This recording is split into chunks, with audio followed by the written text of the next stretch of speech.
Coming up on today's show. Thanks, Brittany. Excellent timing. Sorry. We're back, everybody. What's good? And welcome to another episode of the What's Good Games podcast, your source for video game news, commentary, analysis, and funny stuff every Friday. I'm one of your hosts, Andrea Renee, joined by Miss Christine Steimer. Hello. And Miss Brittany Brombacher. Hello.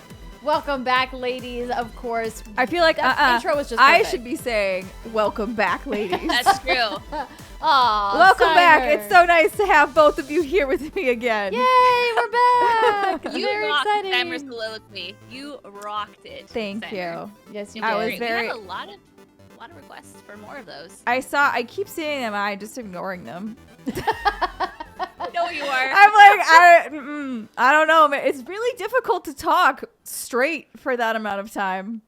Yeah, it absolutely is. It's one of those things that you don't really think about until you start doing it. And it's really been helpful for me to do a lot of streaming on Twitch because that's a lot of stream of consciousness, right? You're by yourself. You are interacting with people in the chat, but there's long stretches of time if you're playing or you're streaming for a really long amount of time where you're just talking to yourself. But I feel like that's easier for me because with the whatever 20-minute podcast I was trying to do, I'm like, I would like to have some narrative through line if possible. But then you trip yourself up. You forget what you were talking about. There's no one there to take a fall for you. Your mouth gets dry. It's really hard to just keep going.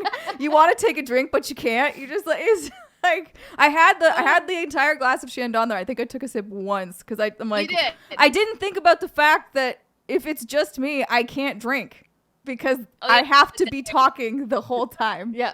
But now we have wine here, and we can take turns talking and drinking. Cheers. Cheers, Brittany. Brittany. Cheers. Oh, we haven't done this in so long, you guys. I know. So long. Oh, sweet nectar. Oh, delicious. Sweet nectar. It's so good to be Ugh. back. Well, it's interesting in the show notes from May 25th. That was the day that I was in the hospital. Actually, One of the days. it was one of the many days I was in the hospital, and we thought that there was a chance that I might get discharged, and then it became clear that I needed to have another. Oh, I didn't. I was like, she's not Surgery. kidding. I was like, No, no. Steimer and I had so many conversations, Andrea. Like, we're like, that bitch ain't getting out of the hospital. I was like, how are we what gonna do we wrap do, Brittany? How are we got to wrap this up. And you were like, I just had a baby. And I was like, yep, okay. I got to figure out how to do this. I was like, And all you right, let's go. Did it? But on the war paint, she has in the show notes, if this is your first episode with us, you sweet lost soul, please go find any of our other shows. Wait, please. are these the notes from when I did my show? Correct. Yeah. Correct. That was written in the show notes. That's because you have to write shit down or you will forget. Yeah. I have our tagline written in the show notes every week just to have it there in case, anybody forgets it. Obviously, we've been all saying it for a really long time at this point. But I decided to keep that in because, again, if this is your first show, you probably don't want to start your What's Good your Games journey run with this episode because it's not going to be our typical show. So we went back and forth with, should we try to cover the news of the week? Should we try to cover the news from the entire break? Obviously not every story, but Right. cherry pick a couple ones that we were interested in. And we decided, you know what? Let's just not with any of that. Instead, let's kind of just catch up with what happened over the break, some things that we were up to, and just kind of have it be a little bit more casual this week. And so that is what you guys are going to get in case you were curious. So we will be back with a more structured format that you're used to next week because obviously if you've missed all of the messages, Gamescom is happening next week. So there will be some interesting news. And I'm excited that I'm once again going to be hosting the pre and post show for the official Twitch stream of Opening Night Live. Snaps. So that's very doing exciting. snaps, but we're gonna Snaps do is it. fun. Okay. So if you guys want to tune into that, that's twitch.tv/Twitch Gaming on Wednesday, August 25th. And check out my social feeds for exact timing of when we're going to be going live. Keely said that he's going to be tweeting tomorrow, so we're going to miss those announcements about what he's going to be showcasing in Opening Night Live. So keep an eye on at Jeff Keely's Twitter account if you guys want to take a peek at what announcements are happening next week. I do want to say thank you to everybody in our Patreon community. Normally, this is where we thank our Patreon producers, but as you guys know, Patreon is paused for the month of August, but thank you so much to everybody who supports us and who has stood by us and supported us. And thank you for your incredible patience in the fulfillment of some of the rewards from the month of May. As you know, we had to delay some of those, and we will be giving you guys updates at patreon.com/what'sgoodgames about when you can expect those. And Brittany and I are also working with Patreon on fixing that little billing error that happened for the month of August. We'll give you guys an update once Patreon steal all your money. Well, ironically, they actually refunded some people, including me, my pledge to us. Amazing. Multiple times. And Oh, shit. so it Up was to 5 times. Yeah. Up to 5 times. Yeah. We're really sorry. Sorry, guys. This is how sorry again. we are. Sorry again. Sorry for the 4th time, and one more time just for good measure. And we also are aware that we owe our divine patrons their merch for the month of May. I finally broke my creative block and came up with some really fun designs. So we're just Yeah, they're finalizing cute. that. And we will get you guys that update very soon. Whew. And Brittany decided to bring something back. Britt, you want to talk it to everybody about how things are going over at blondnerd.com? Oh, you're such a good supportive friend. I don't think this is that big of a deal, but I do appreciate it. Yeah, so some of you may or may not know that I got my start in this industry on a little website that I began in 2010 called blondenerd.com because I am blonde and a nerd. And it's how Very aptly named. Yes, thank you. And it was my meal ticket into my first E3, not my first, like my second E3 to all of like my PAX conventions, etc. And so, as you know, sometimes happens, you burn out on projects. And so about 4 or 5 years ago, I burned out on it. And the wildest thing is during maternity leave, while being so sleep deprived, covered in spit up and who knows other bodily fluids, I was like, you know what sounds good? Blogging again. And my YouTube channel is starting that back up. So I just started blogging again, started reviewing some stuff on there, talking about stuff that makes me happy. I'm approaching it from a more quality over quantity perspective because obviously like back in my heyday I was updating that thing like 2 to 3 times a day, but you know that's just not possible anymore with this little tiny child spawn attached to my hip. So I'm just having fun with it. It's bringing me a lot of joy and happiness, and it feels good to be writing again. I think I forgot how much therapy that really does bring me and how it makes me feel, and it's a good feeling. So yeah, blonder.com is back. Yeah. Yay! I think it's great. And Thanks. when we first started What's Good Games, you were still doing content on your channel, and then as you mentioned, you know, it just became a lot, you know, between what we were doing with What's Good and all of the events we were going to, and I'm really happy that, you know, you refound your spark and in such an unlikely place. When I saw the announcement, I was like, I don't know how this bitch is doing this. She is crazy. Like, I am exhausted. And for people who aren't aware, Brittany and I's babies were born 8 days apart. So Can't believe that. we're like in the thick of this together in a way that I never would have imagined. And it's wonderful and terrible at the same time. And so I'm so proud of you for saying I'm going to use some of these sleepless hours to actually get some creative juices going. Whereas I'm like, how many times can I scroll Instagram again? I'm with you. I'm like, Insta scroll for sure. Oh my gosh. No, Steimer has been sending me reels left and right. So reels is yeah. Instagram's version of TikToks. And they're all baby related. So now Instagram definitely thinks Steimer has a baby. Instagram thinks that I have a baby and it thinks that I have a dog, and I have neither of these things. I'm like, you know what? That's fine. Whenever I see something, I'll send it to you, or I'll send it to John, or I'll send it to both of you. And then you kept being like, yeah, I've seen all of these because I'm up at like 2 a.m. scrolling. Oh, dude. Scrolling just like you. And I was like, oh, okay. So then I pivoted a little, and then I started sending you like animal videos. Yes. Yes, which I love. I love animal videos. Well, the thing I told Steimer was it's challenging for me because the way that John and I have kind of divided managing Charlotte's time is that the overnights, because he has to go and do like business calls during the day and needs to be like mentally present, you know, we have to be very careful about making sure he gets, you know, like a solid block of sleep. Whereas I do better if I can just do like short naps. So I can do like 90 minutes to 2 hours of sleep at a time. And I'm okay because as moms, we have to be up to nurse and pump. And that has a very finite time limit on it. So, like, the idea that I can sleep a 6-hour chunk is laughable. I told Jason the other day that we don't sleep anymore. We nap. Yes. Yes. Power napping. Power nap. That's right. Yes, exactly. And so, in particular, when I have her overnight, I'm feeding her and pumping generally at the same time if I'm not breastfeeding. And so that means I'm holding her on my lap, like balanced on a pillow, holding the bottle with one hand. And then I'm hooked up to my pump machine, and then I have my cell phone in my other hand. So I need to be able to do something on my phone that only requires one hand. Like so it means I can't type because I've now trained myself to do the thumb typing. Yes. Even swiping with your thumb is impossible for me because I have the iPhone XS or the Max Pro or whatever. You've got the big boy. This is why I downgraded, or not downgraded, but size downgraded my phone. Yeah. Because I was like, I need something I can actually one-handed type.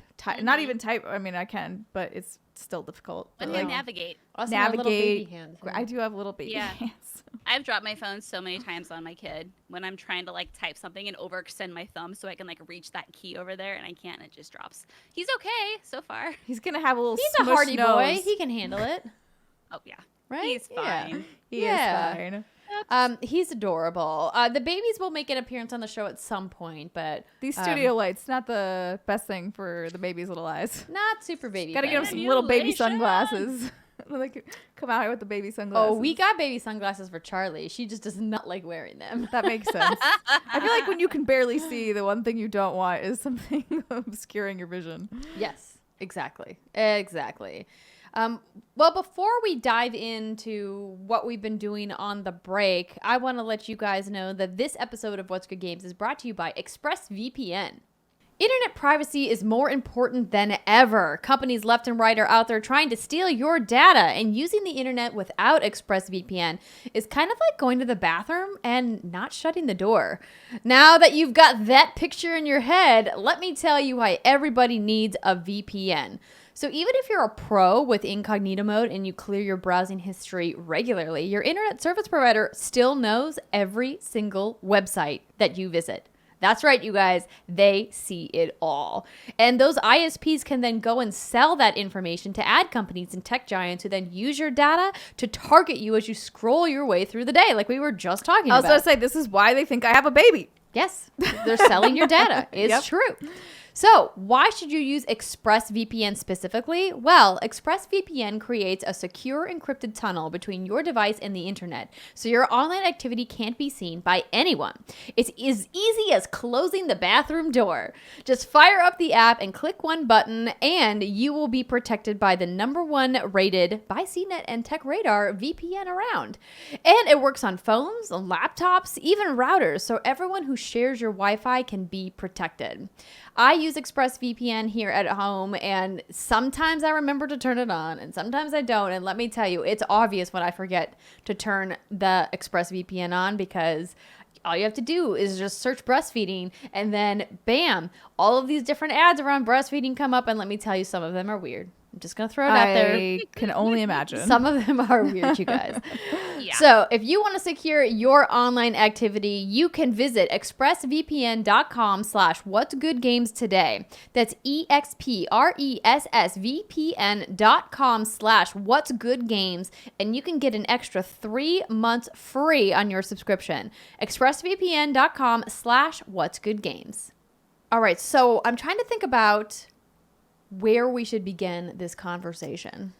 Well, last we heard from you, Andrea. I was in the hospital. You were in the hospital. Yeah, that's true. Okay, yeah. So if you guys don't follow me on social media, or even if you do, I didn't really elaborate on everything that went down. Let me try to just very quickly. TLDR, what happened. So if you guys were watching our anniversary stream, you may have seen me explain what happened in my first surgery back in March when I was 25 weeks pregnant. I had an intestinal blockage that was caused by scar tissue from my ectopic pregnancy rupture 2 years previously. So they went in, repaired it, removed almost 2 feet of my intestines and my appendix and some other things. And I thought, wow, this is awful and terrible, but I made it through. And now hopefully my pregnancy is going to be easy. And then my body was like, well, turns out when you open up your abdominal wall and muck around in there, it creates a bunch more scar tissue and these things called adhesions, which are tissue that happens when two organs connect to each other. So obviously my uterus kept getting bigger as I got more and more pregnant, and my intestines started to rub on each other even more as I got bigger and bigger, and thus all of these adhesions formed. And then here I find myself 10 weeks, well, probably closer to 11 to 12 weeks after my previous surgery, needing to be operated on again. Now, at first, my doctors were trying once again to find a non-invasive way to fix this, which is why I was in the hospital for so long, and it turned out that none of that was helping, and I was in labor for like 8 days before they decided to operate, which is kind of bonkers to think about. I can't don't even. It's just literal torture. God. Like it got to the point where I was so desperate for somebody to make a decision to help me that I was just like, when the surgeon came in to do another, like, I don't know, a check-in or what have you, and I just started like bawling because I was like, I couldn't handle it anymore, because when you're that pregnant, there's very few tests that they can run. There's very few pain medications that they can give you. And at that point, I wasn't eating or drinking. I was still on what's called a nasogastric tube, which was a tube that they insert up your nose and it goes down into your esophagus, into your stomach. Alone, I know you went through some horrible shit. That right there, I'm like, I feel like that would be the non-starter for me. I don't know how. I'd be like, I'm going to gag. I can't do that. Oh yeah, no, like your body tries to throw it up, which is why they give you ice chips when they install it. So they put ice chips. They give you ice chips in your mouth, and they ask you to chew and swallow the ice chips while they're pushing the tube down. So the swallowing reflex helps it go down, but really what it does is it makes you just throw ice chips up. Delicious, lovely. But that was now, counting between my two surgeries, my fourth NG tube insertion, which is not fun. No. So I was just delirious. I was in pain. I was having contractions every 20 to 30 minutes all day long. And they were like, okay, we just need to operate. And they were like, you were like, yeah. Well, there was a point where one of my doctors, the OB, who was not my normal OB, my obstetrician, who was managing my pregnancy, but the OB on call at the hospital, who was like, well, we'd really like you to wait a couple more weeks for the baby's development. And I was like, I'm dying, bitch. Yeah. Take her out. Yeah. It's time. My body has decided it's done. It's time. Yeah. So, the child. The surgeon came in.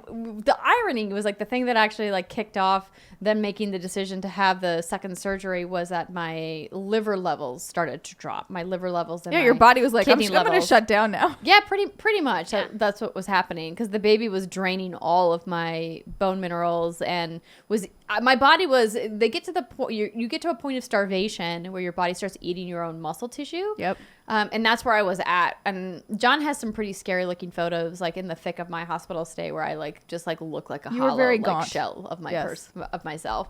And so they decided to operate, and they were like, well, since we have to operate, we can't operate on your intestines while your baby is still inside. Thus, we have to do this emergency C-section first, and then we will do the intestinal surgery afterwards. So I had these 2 surgeries, and so now I have another giant scar down my abdomen, the C-section scar, and then the scars from my ectopic. So my abdomen is just like a kaleidoscope of scars now. What are those pictures, the black and white ones called? Rorschach? Yeah. Kind of, yes. Yeah. Because they are all symmetrical. Because it's down the middle. There's the 2 where the laparoscopic was. There's the smiley face from the C-section. From the baby. Yes.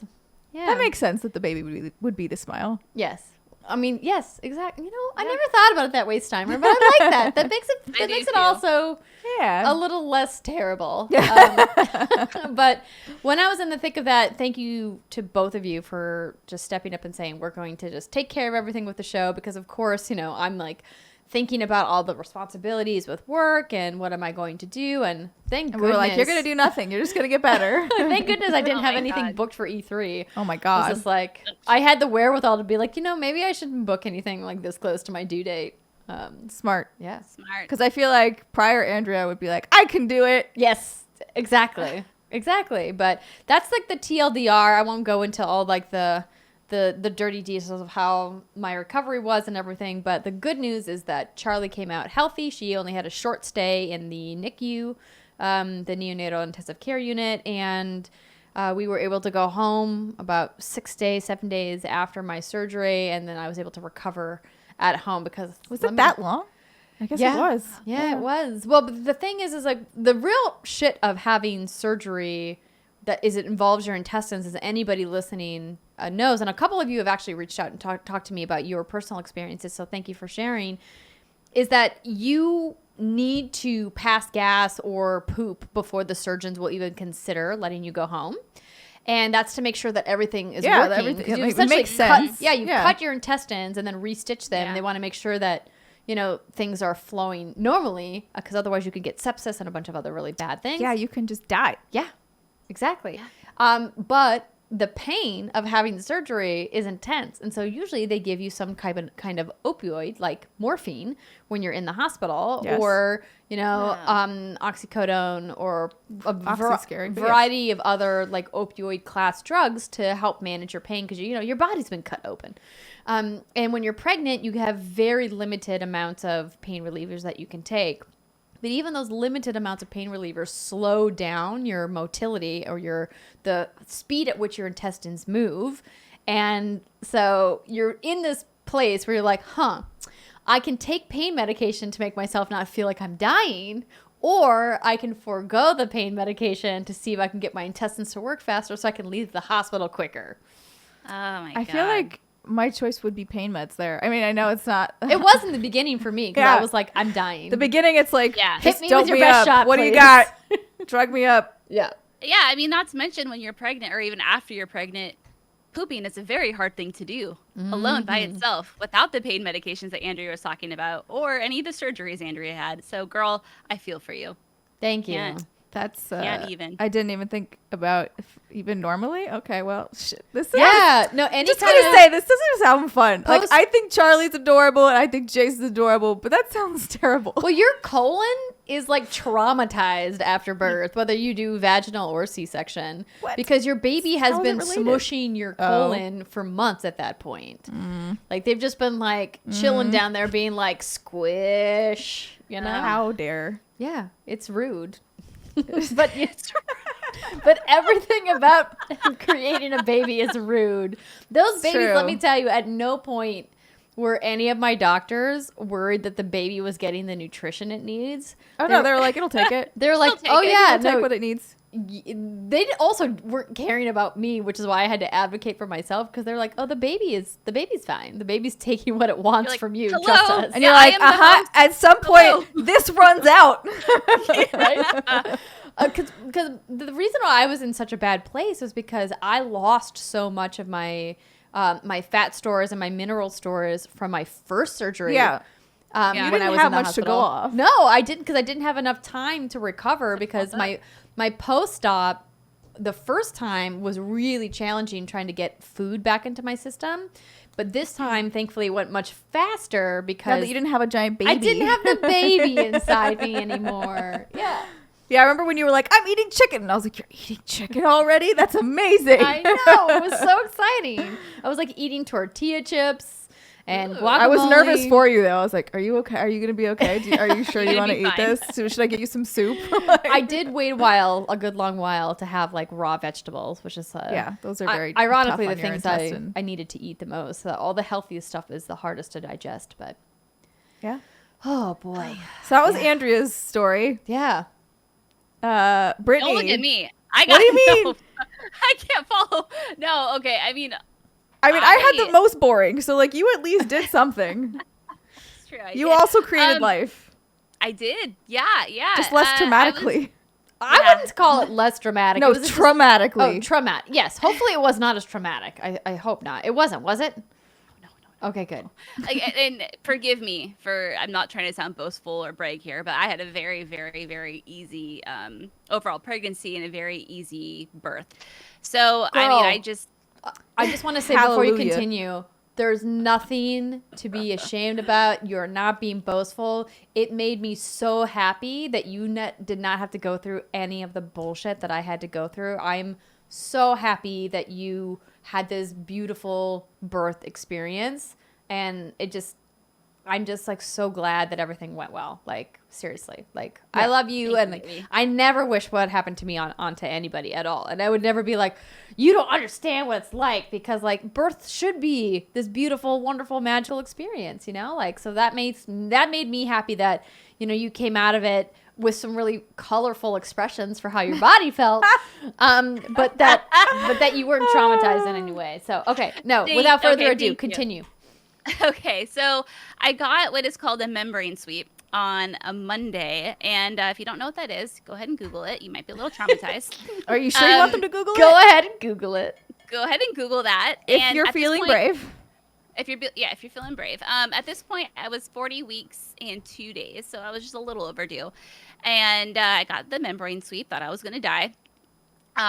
Came home that night, felt pretty much fine. Woke up around 2 in the morning with contractions. And everyone always says, you're going to know what contractions are. You're just going to know. And they are correct. They are correct. They are. They are very, You're gonna be very like, oh correct. dear. Yeah. And so they started around like 15 minutes apart. And I was sitting there like dying in bed. Reb, my dog, knows like what's going on. So he's trying to cuddle, but he's just obnoxious and a big fat dog. So bless his heart. I almost wanted to choke his throat. He was like, what's going on? And trying to like lick me. And I'm like, bro, please. You're like, I need some want to space. murder everybody right now. But I called the hospital and they were like, yeah, you know, why don't you wait until they're like 10 minutes apart and then we'll take it from there. And at this point though, I mean, it's a pain unlike, I mean, Andrea, maybe you can help me with this because you had them for 8 days. It's not quite menstrual cramps. It has like a peak and then it like goes down. It's like this wave effect. And it's unlike a pain I've ever experienced before for obvious reasons. I mean, how would you describe like menstrual cramps, but worse? Yeah, it's like, imagine that you have two hands around your lower abdominal and they just like are squeezing you, but they're squeezing like in a really like uncomfortable and painful. It's like somebody who Twisting you. There's not it's not as much a twisting pain. Okay. It's like a compression pain, but you can almost like feel like the fingers of pain around your middle. Weird. Because it's not like a solid. It's like if somebody's like squeezing you over and over again, like massaging you. Like imagine like the worst deep tissue massage you've massage ever in had. the world. Like someone's just like when someone's massaging you too hard and you're like, ouch, ouch, ouch, a little bit lighter, but like they don't lighten up. They just keep going because they can't hear you and they're like, oh, I'm sorry. Did you think this was a massage? This is not a massage. I'm trying to Welcome to expel hell. human from my body. Yeah. Thank you for that. That was perfect. But yeah, so eventually, you know, it just all kind of progressed naturally. They just got closer and closer together, and I called the hospital again, and I had read a lot of things about Braxton Hicks, and it's not the real deal. I didn't want to go all the way to the hospital to be turned away. I was worried that the minute I got in the car that they would subside. You just hear and you read about those things happening. But like looking back on it, I was like, bitch, you were 40 weeks and 2 days into labor and you were having absolute contractions. Like, why were you second guessing yourself? Like, I should have went to the hospital earlier, but it's fine. So I ended up going and I was in triage. Now, the shitty part about this was Jason wasn't allowed to be with me for the first probably like 6 hours of my stay at the hospital. Fucking COVID, man. Fucking COVID, get vaccinated. There's no microchip in it, I promise. You're not important enough to get a microchip inserted inside of you. Amen. True. And so sitting there in triage, the contractions got worse and worse, and they were monitoring me, and they're like, do you know your contractions are like 3 minutes apart? And I said, no. No, ma'am, I did not know that because I couldn't feel some of them. And she was like, well, she said, you know, I wasn't dilated that much. I think I was like at a 2, and they said we want you to at least be to a 4. So we'll keep you for a few hours, and you can go walk the halls. We'll bring you some food, and you can just see if you can make magic happen. And so at this point, like, contractions are fucking painful, and they were coming every few minutes. And I knew that if I didn't get dilated enough that they were just going to send me home, and then I'd be back in the hospital that night, and I just wanted to get the ball rolling. I was like Andrea said, like fucking over it, get this kid out of me. And so I just willed myself to walk halls for about 2 hours by myself, having contractions every few minutes. And it was just like, it was just obviously not a fantastic experience, especially since Jason was just he could only text me. My parents were like, oh my God, what's going on? And so I just wandered and wandered and wandered and came back, and they checked me again, and I had hardly dilated again anymore. So they're like, shit, okay, well, I don't really think, the doctor said, I don't think we can keep you, but, we can wait another like 30 minutes. We'll give you a shot of morphine. You can see how you feel. I'm like, whatever, just give me the drugs and I'll tough it out. Can I interrupt for 1 second Yeah. to just let every man listening out there that when she says they checked my cervix, this is the most uncomfortable / painful checking you that happens to women. And like, they do it a lot during a traditional labor experience. I only thankfully had to have it done a few times in the beginning because I was early. I was 35 weeks. And when I was in my like early labor, like they didn't expect my cervix to be open when I was having these contractions, but they had to check anyway. This is essentially what I imagine what somebody sticking their whole hand up your vagina feels like, because they fucking get up in there, man. They like put their hand up in there and they're like feeling around. It is. You're gonna feel a not little fun. pressure. That's a lie. Nancy. It's a lot of pressure. Thank you for sticking a boulder at my vag. Jeez Louise. That might be yes. a TMI for some of you out there, but like have some. We'll just put a TMI warning on this episode in general. There's a lot of birth happening here. No, like have some like respect for any person out there that has given birth. Have some respect for them is all I'm saying. Yeah, Yes. no, good point. Yeah. Also, I have no shame anymore after giving birth. I will tell you anything you want to know about my body, almost anything. I don't care anymore. It's same. been through some shit. Yep. I don't care. Anyway, so they weren't gonna admit me because they didn't think I was dilated enough. And I'm like, what the fuck? I'm having contractions at this point, it was like 2.5 minutes. And I'm dilated to like a 2.5. Like, just please fucking keep me. But like, no, we can't. But what changed all of that is they had detected a heart arrhythmia on Jace while he was still in me, obviously. And that had never been detected before. And so they were kind of concerned about it, and they consulted with the on-site doctors, and they said, well, the best thing we can do for your baby is check to see like what's going on, and the only way we can do that is if he is out of you. And I said, hallelujah, Jesus. So they said, we're going to admit you, and they did. And they just took me to my birthing suite, and honestly, from there, it was just what you'd expect. It was contractions got worse and worse. They gave me Pitocin, which accelerated my contractions. And that was, no, were you okay? I've heard horror stories about Pitocin. I was okay. Like the only symptom I had was just stronger contractions. And obviously that was really bad. At one point, Jason was watching them on the chart, and I don't know if this is normal or common rather, but he wouldn't tell me because I could always sense where they're coming. When they were coming, I'd be like, come over here, like rub my leg, like distract me, like poke my hand. I don't know, do something just to get my mind off of the tendrils of pain, as you so described it earlier. But yeah, he wouldn't say anything, but he told me later. But they were like literally just like going off the charts, and they were just off the charts for probably a good hour and a half. And I had always wanted to get an epidural, but I was just such in a state of delirium, sleep deprivation. I hadn't eaten or anything. And I always told them, I'm like, when you think I need the epidural, because I don't trust myself, I'm like, you let me know. And so he did. He's like, bitch, you need the epidural. And I said, yeah, you're probably right. Yes, so, there's nothing wrong with getting epidurals. My experience in the hospital managing pain for a number of days let me know that like your baby's gonna be okay.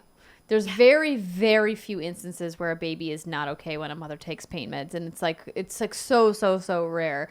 And Pitocin, for people who aren't aware, is the essential synthetic version of oxytocin, which is an enzyme / chemical that your body secretes during labor to kind of manage your contractions. And so what Pitocin does is that it essentially like forces your body to have more contractions more regularly, and you're like, to not go too into the deep end about it, essentially it makes it harder, like, to have labor. Like, makes labor tougher for moms, but it makes it faster, but tougher. Yeah, exactly. I'm so happy you're here.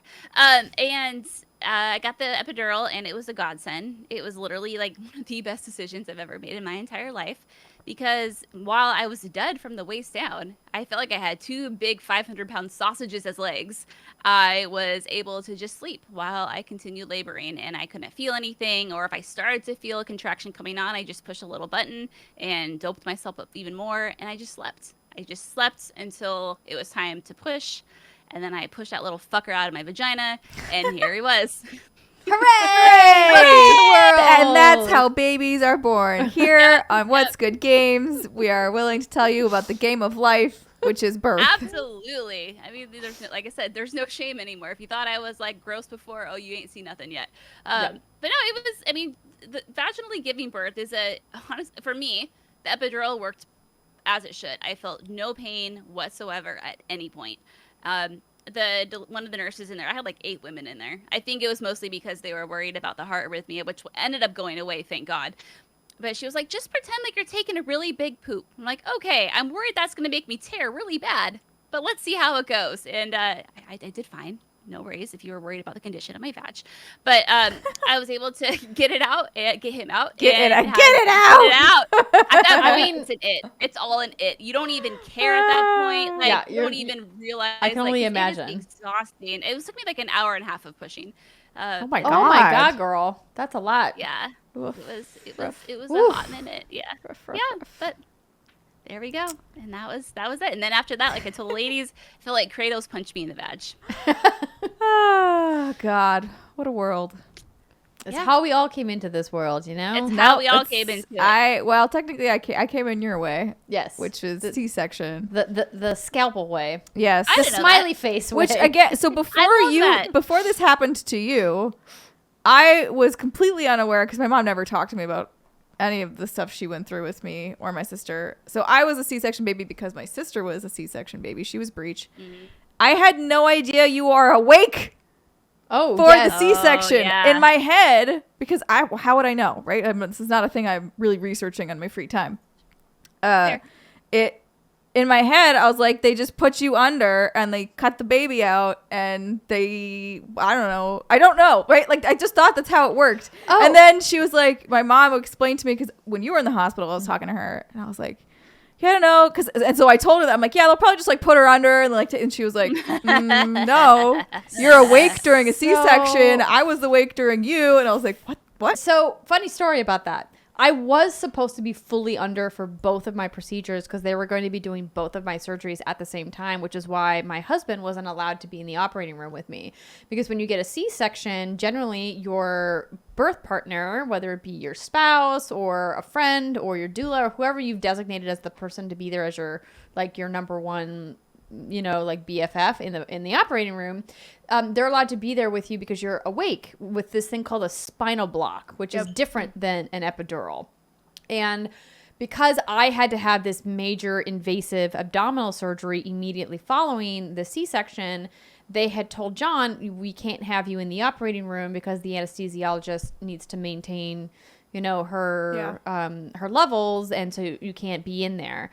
So here I am on the operating table right before my surgery is about to begin, just in like this awful pain because they had to stop some of my meds before the surgery. And I'm just like begging to be put under. I'm just like, it's bad. And then my OB comes in and is like, literally as the anesthesiologist has the mask, the oxygen mask on my face. And I'm like, thank God, fucking sweet relief. Please just like make me pass out. Please sleep. I'm like, I can't be awake anymore.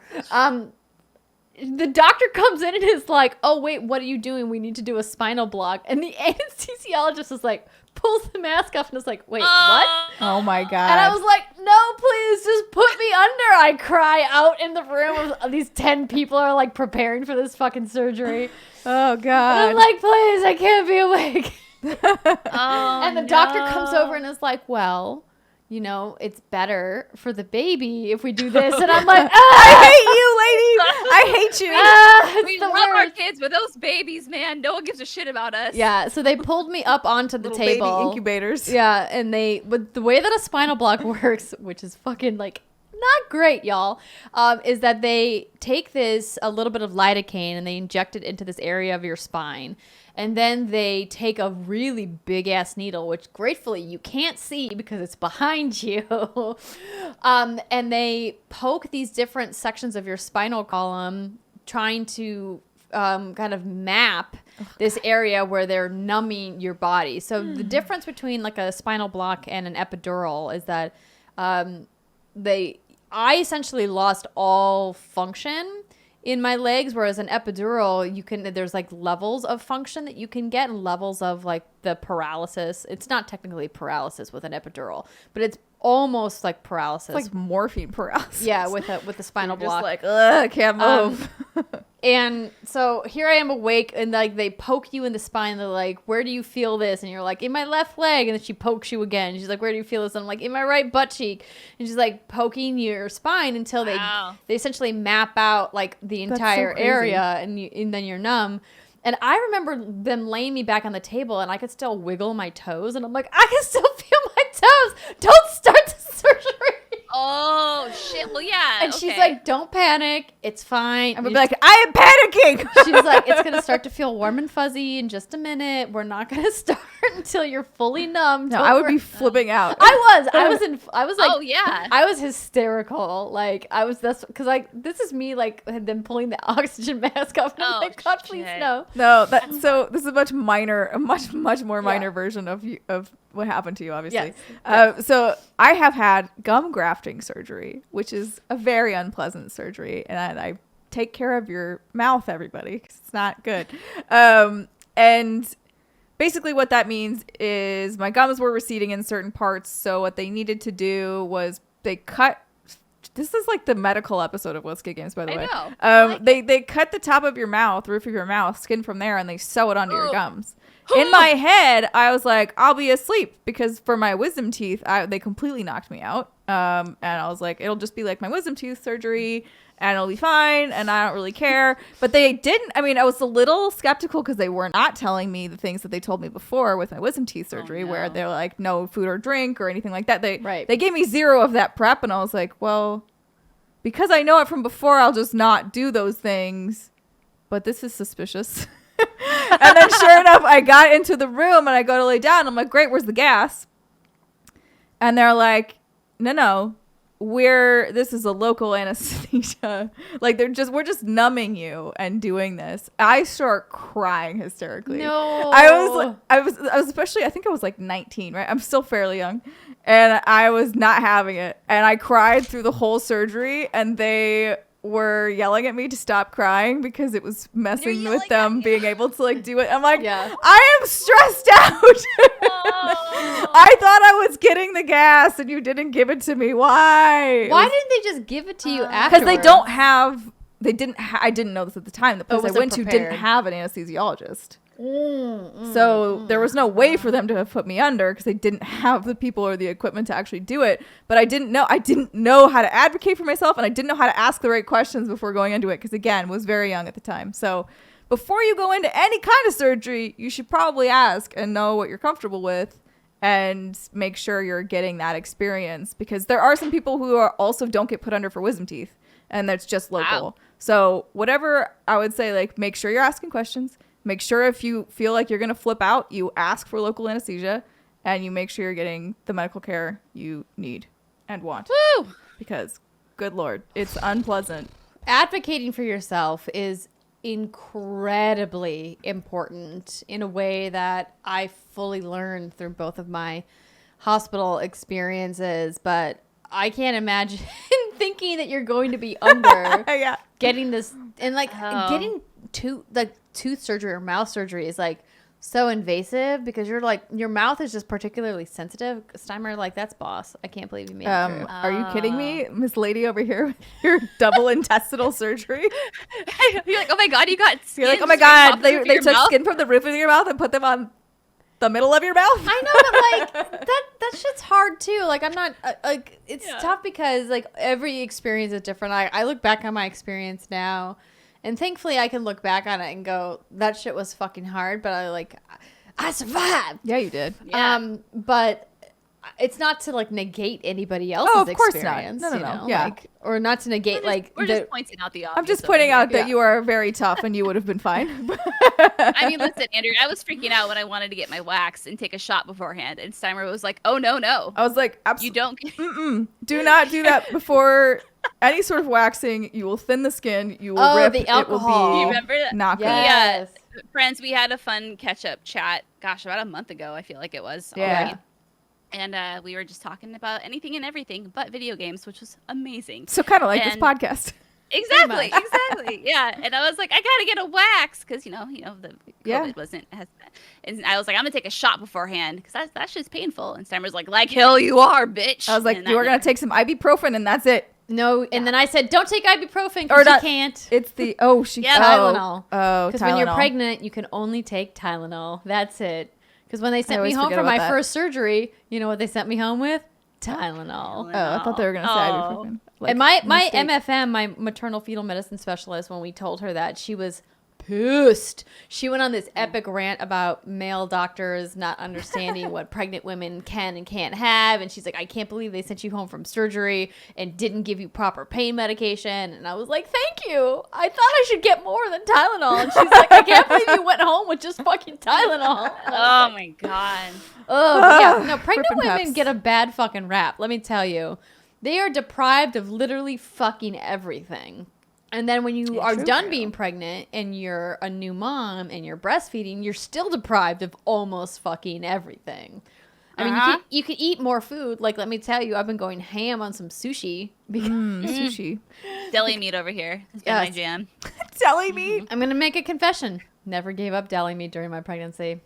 And you turned out Turns out, Well, debatable, but not because of the deli meat. I never got listeria, which is the reason why they tell you you're not supposed to eat deli meat. Because I told John, because he's like, are you supposed to be eating that? And I was like, bitch, do you know anybody that's gotten listeria in your lifetime? And he's like, it's like, actually, I don't. I've And I was literally like, never heard of listeria before you had mentioned it to me. Thank I you. was like, It's I don't know like what a that type is. of food poisoning. Like, everyone's heard of salmonella because Brittany's had it, 3 times? No, Brittany's had some gnarly stomach issues. So I don't blame you for not, taking any risks when it comes to for sure. food poisoning, because you've had some really unfortunate food poisoning prone. incidents. But I You was like, I'm going to eat this sub sandwich that has cold cuts on it, and God help you if you try to stop me.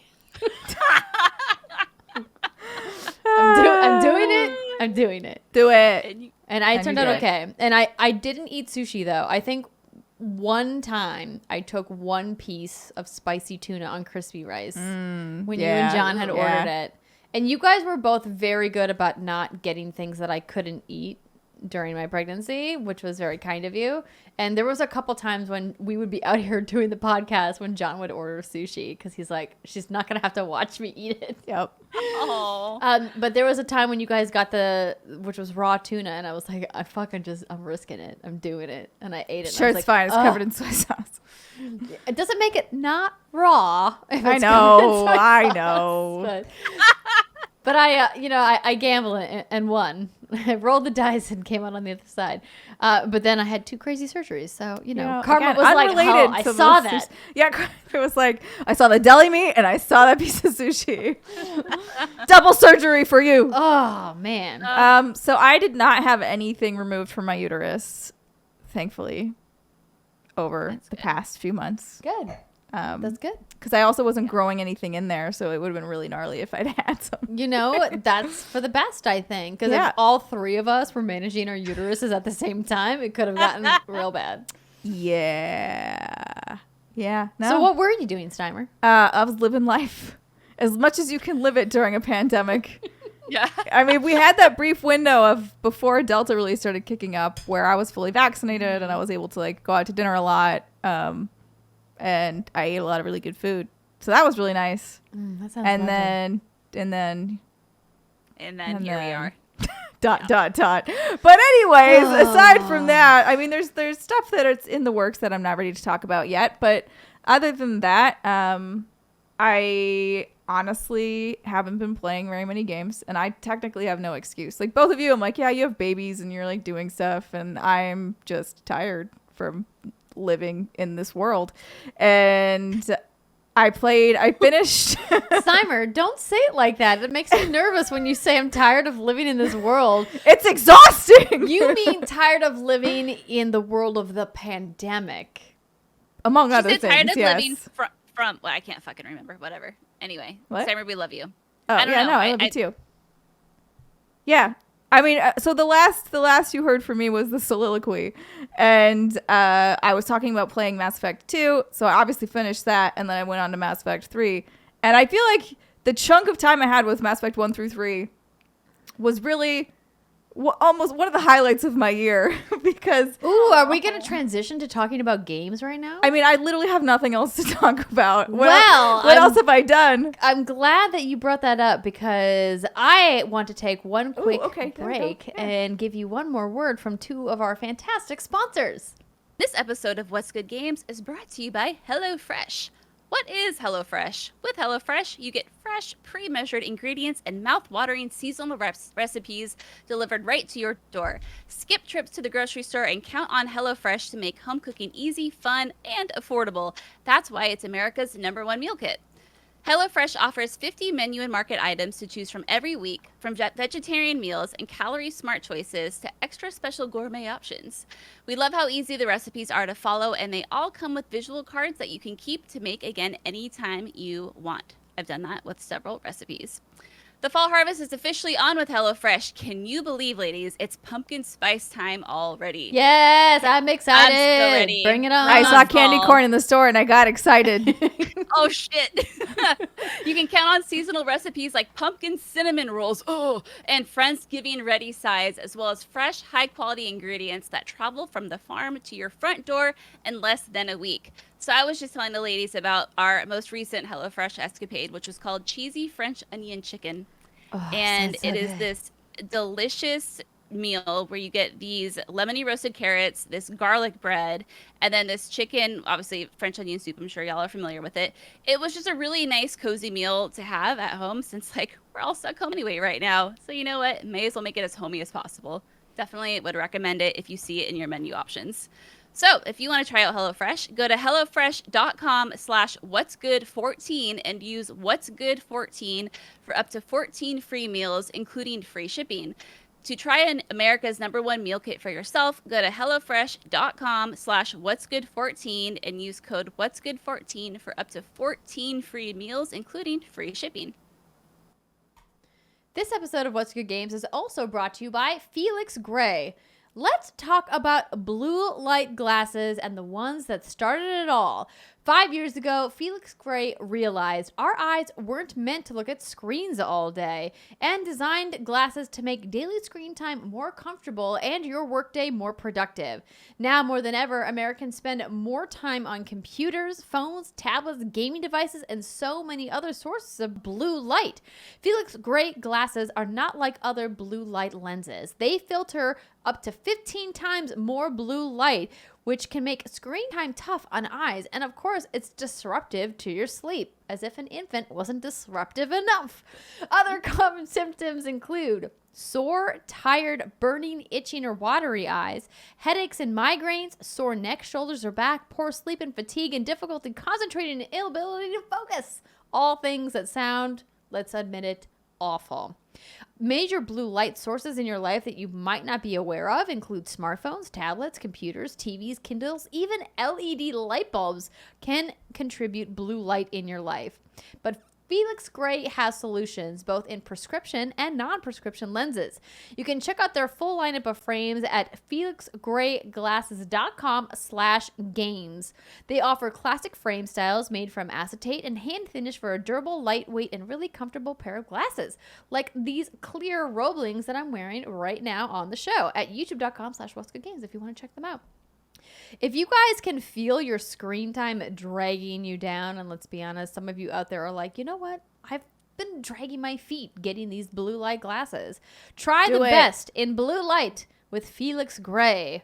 You guys know They're that. still my favorite. Yeah, Steimer's I have 3 pairs that I bought myself with no discount. Yeah, That's what happened. That's what we believe in here at What's Good Games. They've got a 30-day money-back guarantee, so you've got nothing to lose but eye strain. Get yourself a pair of glasses made for the 21st century and designed for the modern, hardworking eyes. Go to felixgrayglasses.com/games for the best blue light glasses on the market. That's FELIXGRAY glasses.com/games. Free shipping, free returns, free exchanges. FelixGrayGlasses.com/games. All right, now let's talk about some video games. And Steimer, you were just about to talk about your experience with the Mass Effect Legendary Edition, which is what we left the show with back in May. I know. It's been so long. And you know what I did during that entire time? I wore my Felix Gray glasses. Yes, you did. Yes, you did. I legit did. I'd wear them every day. I don't wear them on the show, and I already am feeling my eyes hurt, but that's fine. I'm not used to this anymore. Not with these lights. My eyes, even though I have brown eyes, so therefore they are less sensitive to the light. Anyways, Mass Effect is still bomb, and Mass Effect Legendary Edition, pretty bomb. Again, I think my main critique of it is the very ending boss of Mass Effect 1 is bugged. And I had an issue with it, and Jackie had an issue with it, where it's just like you have to do very specific things or it will continue to crash, and you cannot beat it. So I didn't have that experience. I basically had to try it 3 times. I think she had to try like 5, but we made it through. We made it through. It was okay. But yeah, so where I left you with the soliloquy, I was talking about 2 and how great and wonderful that was, and I obviously stand by all of that. And then I was a little nervous or apprehensive going into 3 and whether or not that one would hold up. And I was very pleasantly surprised. Obviously, again, the Legendary Edition comes with all of the DLC, and it comes with the extended, or I forget exactly what they call it, enhanced ending or whatever, the slightly altered ending version. And it definitely felt a lot better just as a whole. I didn't have that sinking despair feeling that I had the first time around. Part of that might just be I already knew what was happening coming into it, so it was a little bit less difficult, or it was less difficult for me to deal with. I know words. I can speak out loud. It's great. Communicating is part of my job that they pay me for, not on the show. So great. Well, technically we pay you. I know, but I'm just saying, the other job that I have, but is full time, technically pays me. And you're great at it. And I'm so great with words. Anyways, yeah. I but miss this so much. I mean, the nostalgia factor and just being able to kind of sit with that game, and what I was basically doing was just working and then playing the game and kind of falling into my older gaming patterns where I was pretty much just tunnel vision on playing Mass Effect. It felt really good though. It felt really nice. I don't really do that a lot anymore because I try to expand my horizons and do other things. Although, to be completely real with you, I mostly just watch Netflix these days. Because I saw you on the Xbox, girl, watching the HBO Max and Netflix and shit. Yeah, whenever I'm on my Xbox, I'm usually there specifically for HBO Max. We were watching. Jackie and I were watching Suicide Squad. Oh, how pleasant was that movie? It was really nice. I was like, wait, I don't have to pay extra for this either. This is amazing. It's great. Yeah, it was really, really great. So yeah, I mean, I've seen some movies this summer. I basically have just been living life because after Mass Effect 3, after I finished that, I really haven't played almost anything else this summer, except I have played, I'd say like 10 to 12 hours of Ratchet and Clank, which came out right around the time that you guys both had your babies. And they messaged, were like, do you want to cover this? And I was like, no, please, I'm so sorry. I can't. There's nothing I can do for you here. Yes, thank you, PlayStation, but thank you for PlayStation offering. I remember that email coming in, and I was just like, no, ma'am. Oh, no, I'm so sorry. No. But I did play the game later, and it's really, really fun and really beautiful. And that game is gorgeous. It's like a little Pixar movie. Yes, it's truly the game that makes you realize what the PlayStation 5 is capable of. Dare I say, in the way that Knack did in the beginning of the PlayStation 4 generation.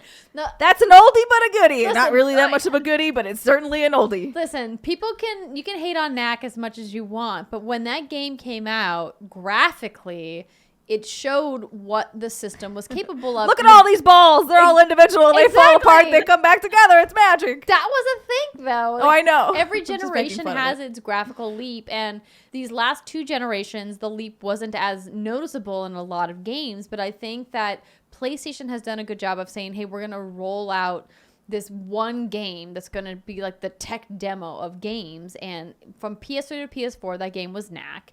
And from PS4 to PS5, that game is Ratchet and Clank. And Thank God. And turns out Ratchet and Clank, a way better game than Knack was.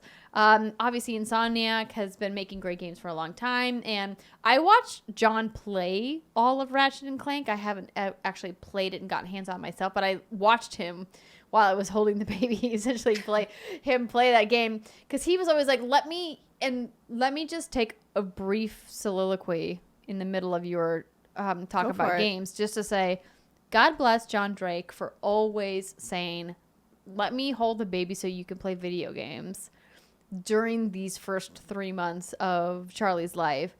I just have not had the mental wherewithal to have the desire to play, which we'll talk about later. But he's been there to be like, I'm wanting to empower you to play games if you want to. So thank you, John. I appreciate you being the best parent partner, as I said on Instagram earlier. Anywho, continue Ratchet and Clank. Oh, I mean. Well, on that note, we have a question from the Supreme Commander of the Cyber Chihuahua Ninja Army, who says, Ratchet and Clank was promoted as being a game that could only exist on the PlayStation 5 due to its loading speeds. How true do you think this was, or was this claim just marketing hype? I mean, no, I don't. I mean, this game would not be running well on a PlayStation 4. Absolutely not. Are you kidding? The thing would, again, be taking off into space. Like, it just would not. If you don't mind about maybe casually setting your house on fire with the PlayStation 4, maybe it could do it. But no, I mean, I think the game, it's running super smoothly. It's really fun to play. The gameplay loop's really fun. All of the guns are really fun. Even the melee stuff is really, I like it. It's very tactile. Was probably my favorite. Yeah, there's just like some really fun, quirky things in there. And I found myself, which is why I kind of ended up taking a pause from it. I found myself going into completionist mode where they would give you a little map. And then I was like, I want to find everything on the map. I want to go get all the things. And I was like, no, you got to calm down. Just play the game. I don't have time for this. Although I definitely have time for this. That's the struggle of my life. I'm like, I don't have time for that. I absolutely do. I definitely have time for that. You just don't want to have the do mental capacity for it. It sometimes is difficult, right? Like I do a lot of Netflix right now because I want a lot of passive entertainment.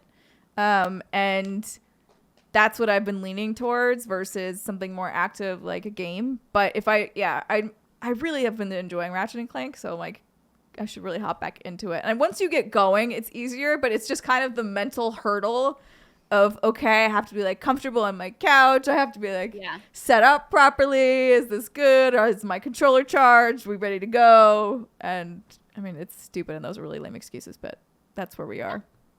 That's where we are in life. Lame excuse 101. No, I wouldn't call it a lame excuse. I'd call it like a perfectly reasonable adult excuse during a pandemic. Yeah. Mm-hmm. You know, sometimes shit gets hard and you just want to sit on your couch.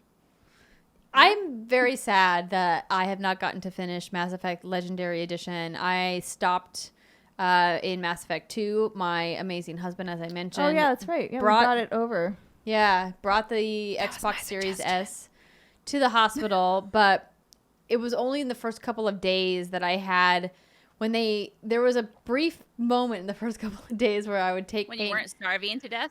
Well, that was part of it. But when the pain medication was working, where I would take pain meds and I would be awake enough that I would be like, oh, I have enough, like, you know, mental energy to play something and do something that isn't just like, you know, looking at my phone or sleeping. But a lot of times I wouldn't even look at my phone, like, because like I was going in and out of contractions, as Brittany, as we detailed.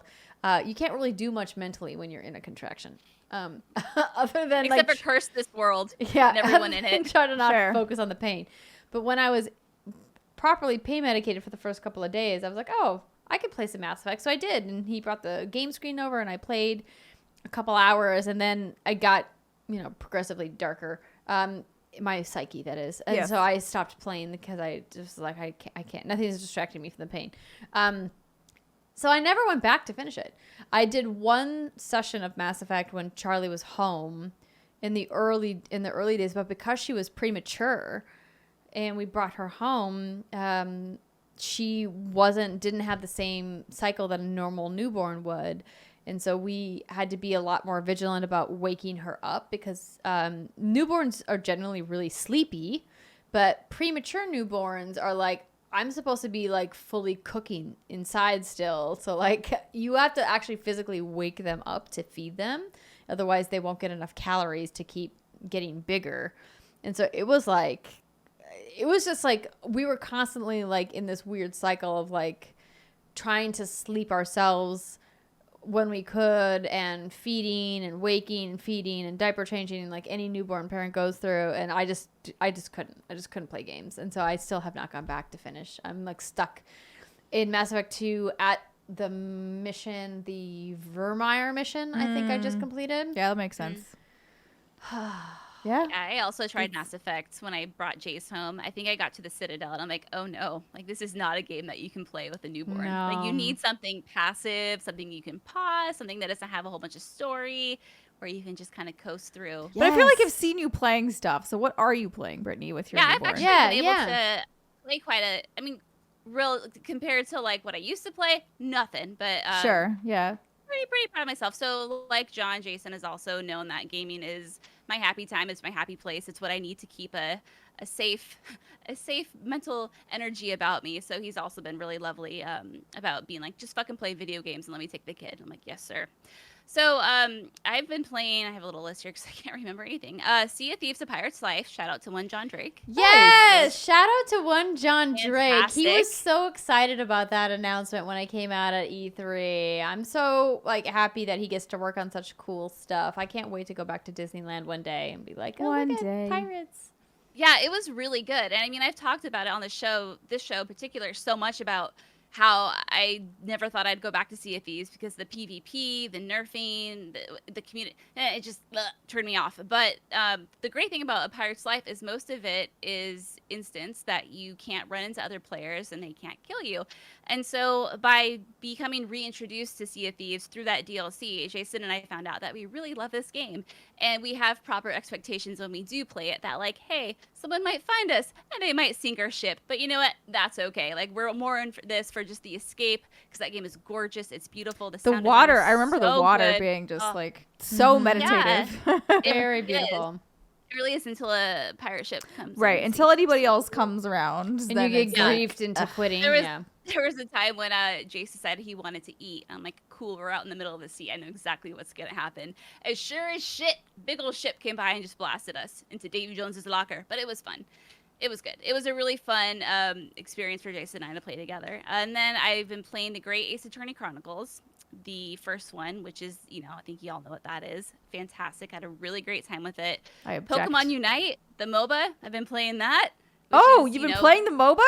Okay. I've been playing. How have you gotten on with the MOBA? Because you are not a MOBA player. Yes. No. Go I on. I shall. Yeah. So Jason started playing it, and I was watching him. I'm like, you know what? That actually looks kind of fun. And he's like downright obsessed with it. He's playing competitively. Like he's having a fantastic time with it. Yeah. So I don't play MOBAs, so I have no idea what to even compare this to. But it seems to me like a very easy, casual. You can just pick it up and play. You don't have to take it seriously. And I play the bottom lane, and I play my boy Cramorant, which is a really, really derpy blue bird. I actually have a card right here of him on my desk because I love him so much. Nice! That's wow. My boy. Yeah, that's my boy. I love him. And you're able to play with other people. So Jason and I are able to play together. We're able to take the bottom lane together. And what I love about it is you don't have to talk to anybody. Amazing. There's no way for anyone to grief you. There's no way for anyone to let you know if they think you're doing a shitty job.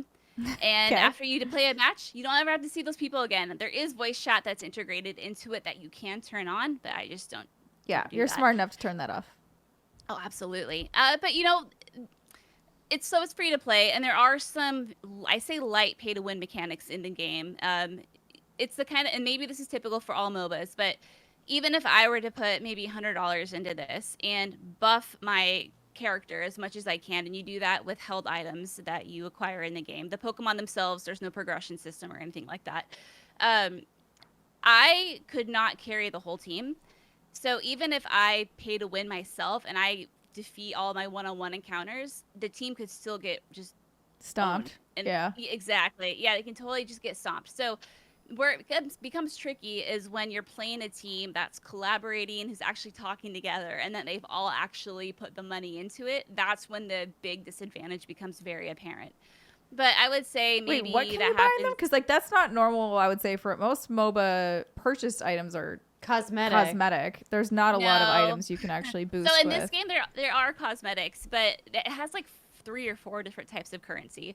But the way that you can quote pay to win is that Pokemon have what are called held items, and they can have Pokemon meaning you the trainer, and it applies to all Pokemon, that whoever you want to play as. So you have 3 items, and it can be something as like your special attack is buffed, or you have more HP, or every time you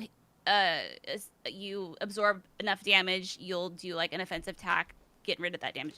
So you can like buff that stuff up, and the way you buff it up are with, I think they're called like item coins or whatnot, and you can pay to acquire those. And so each item can be buffed up individually up to I think level 30. Or you also earn items through the battle pass system, or sorry, item tokens through the battle pass system. So it can give you an advantage, absolutely, when you're playing. But as an individual, like I said, you're not gonna be able to carry a whole team by yourself. It's just not gonna happen. So I would say like there are some pay to win aspects in it, but it's not egregious. It's not like super disgusting. I wish they weren't even in there in the first place, but they're there. Yeah. It's probably making them so much money. Probably. But it's fun. Yeah, I mean, I'm good for like each match is 10 minutes, so I'm good for about 3 matches, a few times a week, and then like my fun meter peaks, and I just get like I'm done with it. But Jason just plays a whole bunch, and so during the Pokemon Presents today, they announced some new Pokemon for it, so it's fun to follow, and it's just a nice casual thing. I put maybe $20 into it total, and mostly because I wanted to get my boy Cramorant. Can any Pokemon go into any lane, or do they have specific rules? Well, you can do whatever you want. Oh, You can, all right. Yeah. So it's Yeah. very, very light on the MOBA. It's really just that there are lanes.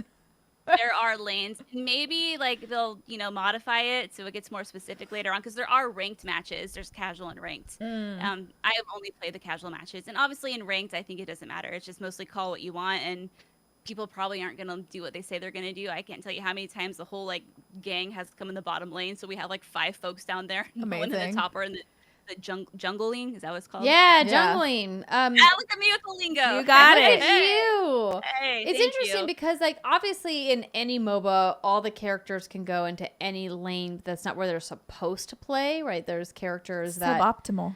Right. There's characters that are designed to be certain types of players and certain types of strategy. But I'm surprised that that hasn't really kind of. I mean, it makes sense to me because I think for that audience, they would probably be confused. Yeah. So to clarify, my boy Cramorant is definitely a ranged person, and Snorlax is more of like the tank. So there are different classes, and obviously each Pokemon has their own individual stats. Right. So the range guy would be more like a carry then, right? Sure, I don't know what carry means. But The person at the end of the game who can one-shot other people. So Oh yeah, he's very powerful. Yes. Very powerful. Yeah, they're called a carry because what they do is they gradually build in power over the course of the match to the point where once you've upgraded them throughout the match, they carry your team to victory because they become so powerful that they can do enough damage to enemy players and enemy minions that they just like kind of like waste people. It's really fun. Near the end of the match. They're really tough to play though because they're kind of they're like super tough because you have to be getting enough gold in order to get to that point where you can become a carry. So how that works in this is they have wild Pokemon scattered throughout the map, right? And so defeat them, you get experience points. And like let's say you start as a Charmander, you'll evolve to Charizard by the end of the match by the level. I think the level cap is 15. And then every few levels, you can choose which movesets you want, and then those moves themselves just become more and more powerful. But then again, at the end of every match, it all wipes, and then you start from scratch the next time. Yep, so, that's the way MOBAs work. Yeah. Yep. Yep, that is how it works. it's chill. It's fun. It's a good like first MOBA, and I know it's probably like before beginner level MOBA, but Baby's first MOBA. Baby's first MOBA. Yeah, like if you're like me and you're like, it's free to play, and you can honestly get a lot of fun and a good time out of it just by playing it. You don't have to put money into it. Would I be able to play with you? Yeah. Like we could The and play? matchmaking works really well. We should try it. Sure, why not? Yeah, that could be really fun. Really fun. I haven't played a MOBA in a hot minute. I mean, this doesn't sound like a real one, but yeah. No, maybe that's what I needed to let's do casual. Let's do baby mode with this MOBA. Yeah, because I'm not about to be jumping into League or Dota now. Not right now. It's perfect for that. It's absolutely perfect for that. And this is one of the few games that Nintendo actually has voice chat integrated to. So like, hey, good job. Perfect, girl. Hey. Mm-hmm. Okay. So I've been playing that, and then I just finished 12 minutes yesterday. Oh, wait, hold on. Before you move on, Victor Hensley wrote in and says, they're back! Balance is officially restored. My question for this week, is Pokemon Unite actually a good MOBA, or does it just feel like a MOBA because it has Pokemon skin? As someone who's never really played a MOBA before, I'd say it's definitely fun, but I don't know how it shakes out against other more popular MOBAs. Great question. Based on what Brittany has said, I would say it does not sound like a quote-unquote real MOBA. I don't think that means it is a bad game. I would like to try it and play it and get more of a feel for how it actually works. But I think traditional MOBAs have a lot more complexity to them. Yes. And then Sammy Nichols wrote and said, how do you feel the Pokemon MOBA is going to affect the franchise as a whole? Is this the new norm? So happy y'all are back. Thanks, Sammy. Aww. The new norm meaning what? Like they're going to add more MOBAs or? I would say... Maybe... Sorry, go ahead, Brit. Oh, I was going to say, I took her question as her saying, like, are they just going to focus on mobile titles and MOBAs and free-to-plays going forward? What if they made, like, an Among Us version of Pokemon? Oh, my God. That would be amazing. It wouldn't make any sense. There'd just be little... That would be so I don't even know how it would be the exact same game with just different skins, but it would be funny. Yeah. I mean, as we saw in the Pokemon Presents at the butt crack of dawn this morning at 6 a.m. You saw. I did not see. I saw. Oh, man. I lost my panties in a very good way. Pokemon Arceus looks good. But anyway, the first, like, I'd say, like, 5 to 10 minutes was just dedicated to their mobile titles. So I think, mobile titles bring in a lot of cash, especially for an IP like Pokemon. So I wouldn't worry about the mainline titles going that route. I mean, I don't think Nintendo would bastardize that way of those games just so they can make some more cash when they're clearly making plenty from their mobiles. So I wouldn't sweat it. But based off like what Arceus looks like, I think we're good. I think they know what they're going for. Yeah, I haven't seen it. I should probably watch it. That's the other thing that I will say that I did not do all summer. I paid not one fucking scrap of attention to almost anything that was happening in the industry. I didn't really watch E3. I instead went out to like brunch. I was like, no, I don't care. You lived your normal life. I just lived a normal life as if I had nothing to do with the industry because technically I didn't for a little bit. Got a break. Yeah. And that was really nice, I have to say. There's nothing wrong with that. Like, I tried to watch the live streams, and blessedly, they weren't as prevalent as they were during the summer of gaming 2020. Oh, man. Yeah. I am grateful that E3 was very much like a concentrated thing that, Brit and I were doing some live tweeting and things like that during E3. But I vividly remember the day that EA Play Live happened. And it was like in the middle of the afternoon, and I was like, oh shit, EA Play was this morning. I just like completely missed it. Yeah. But I don't feel like I missed anything except for that Dead Space announcement. And then I went back and watched it afterwards, right? But other than that, I was like, oh, what did I miss? This is the pandemic has made everything like a little bit weirder and less as exciting as it used to be. And I'm hoping that Gamescom brings some goods next week and that we get some really fun, cool announcements. Yeah, but, same. I'm sure every parent out there who's gone through the birth of their child will tell you, like, nothing matters anymore except your kid. Like, it's going to be your every waking moment. And while that's obviously true, I am really trying to hold on to, my life as it was before. A little bit. As much as I can. Things change, and that's okay. Yeah. Yeah. It's about finding that sweet balance that I've heard exists. I don't know if it actually does. We'll get there, Britt. We'll get there. Yeah. Yes. All right, cool. So one last thing before I talk briefly about my golfing experience. You have been playing 12 minutes. For everybody who missed Brittany's tweets, if you want to see her full review of the game, blondenerd.com, you can read her review of 12 minutes. But Gabe Hewitt asks, both myself and my ears are so happy that you're back. Question about 12 minutes.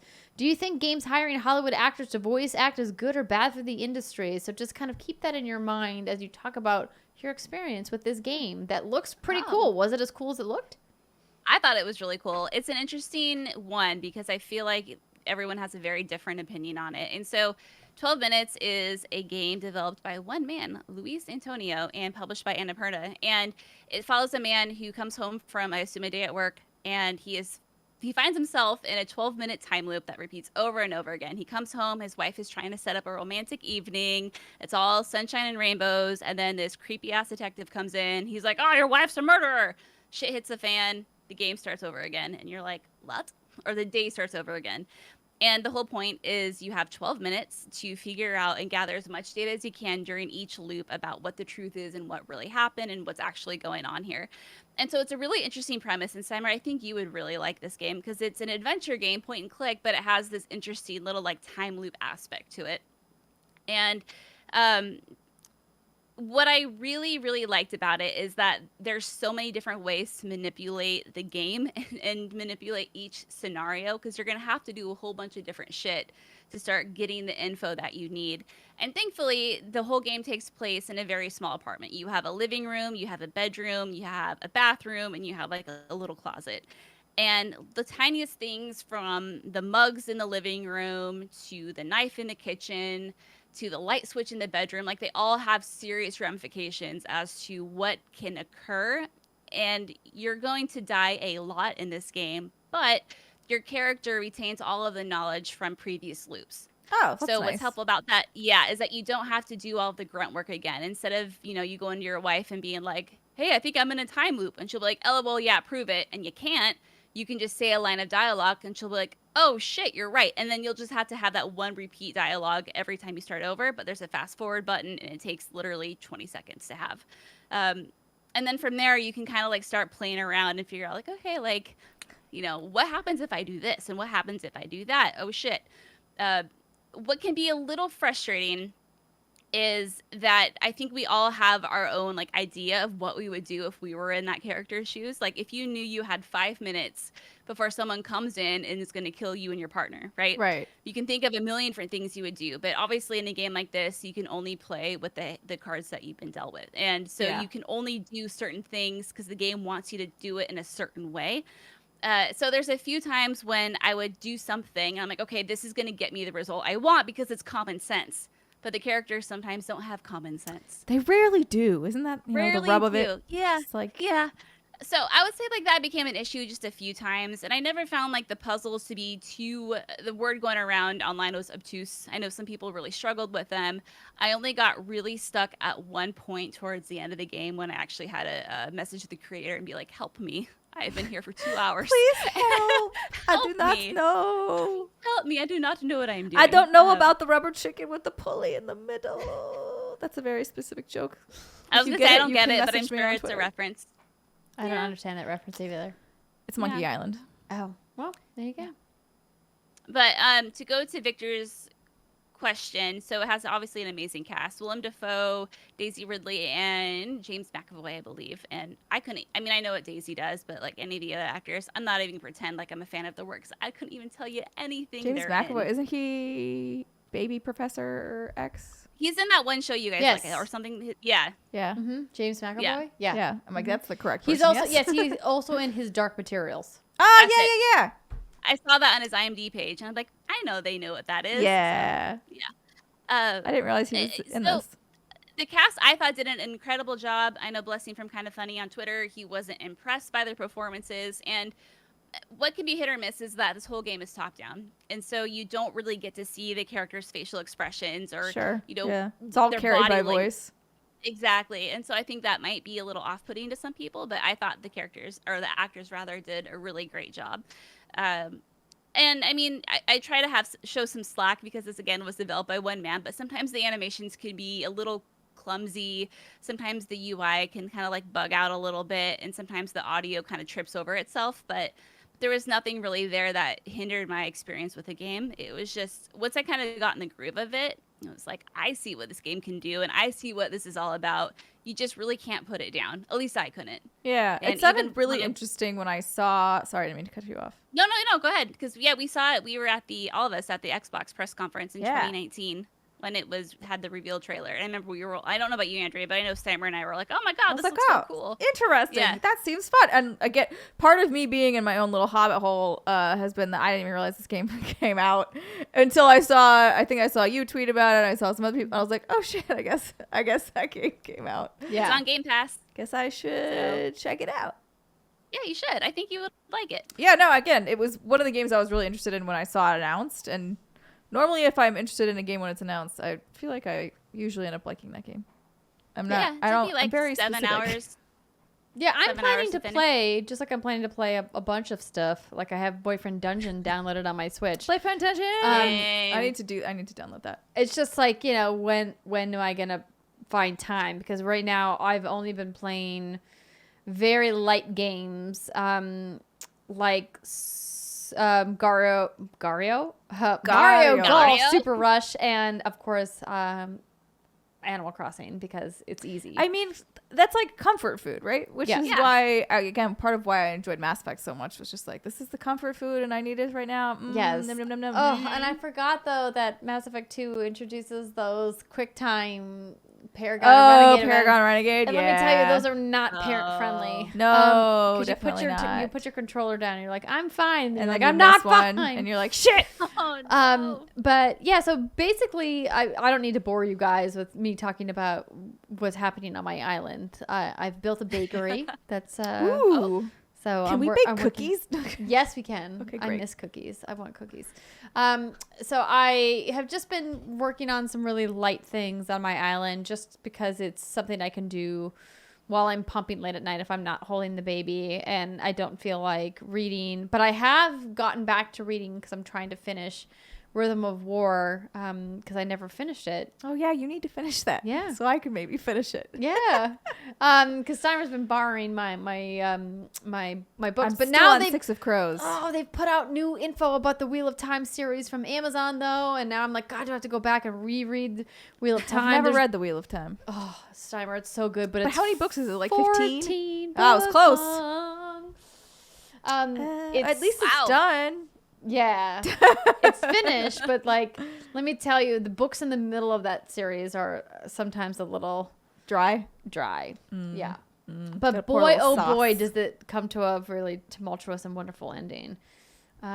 Is it better? Are they? Well, you'll have to explain when you read them. I found the last Game of Thrones book to be incredibly boring. So, Yes. Is it like that? It's better. oh, It's better. way better. Okay, great. Yeah. To I can me, do that to then. me, the Wheel of Time is a infinitely better franchise than the Game of Thrones. And like George R. R. Martin is a great author. I have His first 3 enjoyed. books were fantastic. Yeah, I've enjoyed the Game of Thrones, but to me, they don't hold a candle to Robert Jordan and Brandon Sanderson in the Wheel of Time. Like, it's not comparable, in my opinion. But that's a discussion for another time. Because I'm talking about Mario Golf Super Rush. And Damn. let me tell you, I want to always call it Super Mario Golf Rush. I don't know why. I mean, it sounds It sounds like a better name. right? Super Mario. Yeah. Super Mario Golf Rush. Yeah, Super you're Mario rushing Golf. through golf as Super Mario. Right. That he's Super It makes Mario, sense. but it's Mario Golf Super Rush. I tweeted a little bit about this game. It's a capital F fine game. I mean, Oh. yeah, that makes sense to Yeah. me. To me, there is nothing innovative or groundbreaking about this game on Nintendo Switch. It very much just feels like Mario Golf or the Golf. It feels like Wii Golf from the Wii. Oh. But without the Wii controller. But no, the I guess you can Joy-Cons do work that. exactly like I the just Wiimotes never did. talk my Switch, so I don't ever have it. Yeah, so you can do motion control with the Wiimotes if you want, or the Wiimotes, the Joy-Cons. I mean, close enough. Yeah. They're baby Joy-Cons. They're so small. They are, and the course design was really the big flop for me, and I had tweeted about how disappointed I was.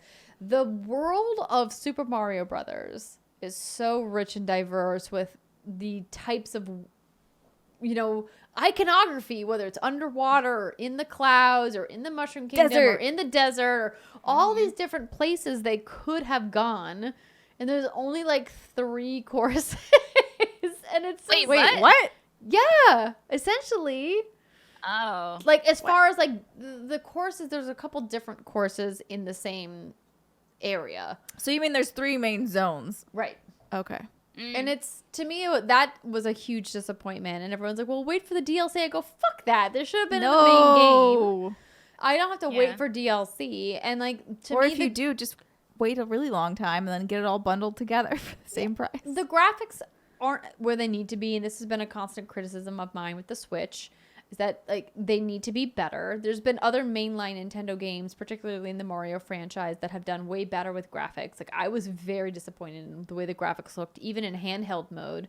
Because generally when you go out of handheld mode onto a big screen TV, that's where you really see, like, the uncanny valley of the graphics. But even in handheld mode, I was like, really, Nintendo? You can do better than this. The VO lines are fucking awful. Oh no, they're terrible. It's basically like Toad saying yeehaw, yeehaw, yeehaw. Oh no! Every time you hit the advance button on the text, I was like, at that point, why are you even putting voice in there? Just like leave it silent. Wait, that's the only voice. It's like that's so surprising to me. Like, why? I don't know. That's one of my biggest pet peeves in games is when you know that a character is going to be having some sort of exclamation over and over again because it's going to be a button that prompt. Yeah. Yeah. No, don't do that. Make them say other shit. Only like, great cheese. I don't know. Or potentially a lemon or a lime for a little zest. That's it. Yeah. Ooh. Or maybe carrots on a specific kind of salad. Yeah. But my thing is, like, I was just disappointed because this game, I think a lot of people were excited for, and the game, again, is capital F fine. Did I enjoy my time with the game? Enough. Yeah, it satisfied me in like the 4 a.m. like witching hours of like, what am I going to play right now? Oh, the witching hour is a good book. I guess I can like play some Mario Golf. But I was disappointed because I loved Wii Golf on Wii Sports so much. It was my favorite of the games in the Wii Sports package, and I didn't play a lot of other Mario Golf games, and I haven't played a lot of golf games on my other devices because when those other games came out, like Everybody Golfs and With the Golf and all that, I just was busy with other stuff, and now I was like, oh, this is a perfect snackable game. And then I was just like, oh, it's kind of like some bland almonds for a snack. Yeah. Yeah. Exactly. Like unsalted nuts. Who Yeah. wants their nuts unsalted? Let's be real. No one wants unsalted nuts. No, put Only salt on the salty- fucking nuts. It makes salty them nuts. taste better. Salty nuts, man. But yeah, you're right. Like, I feel like that game came in.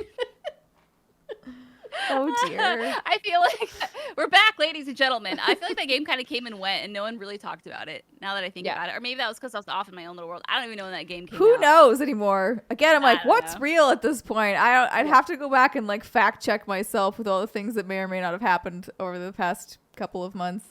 Yeah. Yep. I don't blame you. Like, Which is why we decided to not talk about news this week. Yeah. Yeah. Got to ease smart. ourselves into this. Exactly. But yeah, other than that, I've literally been playing nothing. I've been watching a lot of very easy watching stuff. I did watch both seasons of Snowpiercer in the early days when Charlie was up a lot. And I was just awake holding her. And I could watch dialogue intensive things, but now I can't. I've started trying to watch C on Apple TV, which has been very interesting, which is a series that stars Jason Momoa and Dave Bautista. Oh. But I haven't gotten to the point where Bautista is in the series yet. But the series is the gist of that series is that the world has suffered once again a virus that has wiped out a bunch of humanity. But there's no zombies, thankfully. Instead, there's like less than 2 million people left on the earth, and everybody that survived is blind. What? That's the hook of the show. Is that all of the humans left on Earth can't see. Okay. They're all blind until these 2 babies are born from this one like witch. I want to be a witch in real life. How do I make this happen? There are like witches. I know that they like are Wiccans, but no, I want like powers. You want to like have like the broom and the powers and shit? I don't know how to help you there. Sarah. me We to have get to you a figure this broom? out. A mini broom that I can pretend to ride on. Yes, please. But Snowpiercer was interesting because that's another apocalyptic movie where like the Earth, in order to combat global warming, humanity sent up this like weird thing. Why are you watching this shit? I'm watching like cooking shows and. Well, that's what I normally watch. Like, let me tell you, I've gone through the trenches of HGTV on Discovery Plus. I've watched every season of everything the Property Brothers have ever created. Oh my god! But have you watched Twilight back to back to back? Because I have. No, I haven't. Oh. But I also Wow. did watch some of Jessica Chobot's show, Expedition X.